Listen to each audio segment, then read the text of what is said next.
সেজদায় বান্দা আল্লাহর সবচেয়ে কাছাকাছি থাকে। এই সময়ে বেশি বেশি দোয়া করতে রাসূল সাল্লাল্লাহু আলাইহি ওয়াসাল্লাম তাগিদ দিয়েছেন। দোয়া করলে ডাইরেক্ট কবুল হবে ইনশাআল্লাহ। পিতা মাতার খেদমত করে দোয়া করেন, দোয়া কবুল হবে ইনশাআল্লাহ। এখন তো পিতা মাতার খেদমত মানুষ করতে চায় না। এটা সেই যুগ যে যুগে পিতা মাতার সাথে দাস দাসীর মতো আচরণ করা হয়। সন্তানরা ভুলে গেছো তোমরা যে তোমরা একদিন পিতামাতা হবা। আমরাও কিন্তু একদিন পিতামাতা হব। যারা বিয়ে শাদী করেছে, সন্তান সন্ততি হয়েছে, তারা জানে এই যে প্রসব বেদনার একটা সেকেন্ড, এক মিনিট প্রসব যে বেদনা মায়ের হয়, এর ঋণ আমরা সারা জীবনে শোধ করতে পারবো না। পারবেন? এ কারণেই মায়ের পায়ের নিচে জান্নাতের কথা বলা আছে। মাদের সম্মান আল্লাহর কাছে অনেক বেশি, মেয়েদের সম্মান অনেক বেশি। এই নারীবাদী ফ্যামিলিস্টরা যা বুঝিয়েছে, ইসলাম এমন নয়। তো ইসলাম এমন নয়। ইসলামে মেয়ের মর্যাদা সবচেয়ে উপরে। সেই মেয়েদেরকে আমরা এখন কি করেছি? কাপড় চোপড় সব কমিয়ে কমিয়ে বেপর্দা করে রাস্তায় নামিয়ে দিয়েছে। যদি একটা মানুষ নিজের সম্মান না বোঝে, তাকে সম্মান কেউ দিতে পারে? নিজেকে চিনতে শিখুন। আমাদের সম্মান আল্লাহর কাছে অনেক বেশি। এটা বলছিলাম প্রিয় ভাইয়েরা, মায়ের পায়ের নিচে আল্লাহ পাক সন্তান বেহেশতের কথা বলেছে। মা বোনদেরকে 4টা কাজ করতে বলবো, অনলি 4টা কাজ। 5 ওয়াক্ত নামাজ যদি ঠিকমতো পড়তে পারে, 1 নাম্বার। 2, রমজান মাসে রোজা রাখে। 3 নাম্বার, পর্দা ঠিকঠাক মতো করে। আর 4 নাম্বার, স্বামীর আনুগত্য করে। ইনশাআল্লাহ জান্নাতের যে কোনো দরজারই ইচ্ছা প্রবেশ করতে পারবে ইনশাআল্লাহ।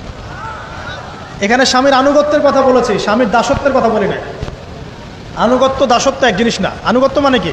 আনুগত্য মানে আপনি স্বামীর যে কোনো ভালো কাজে আপনি তাকে সায় দিবেন, আনুগত্য।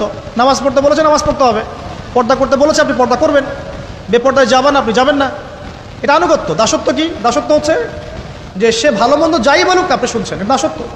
এটা করবেন না।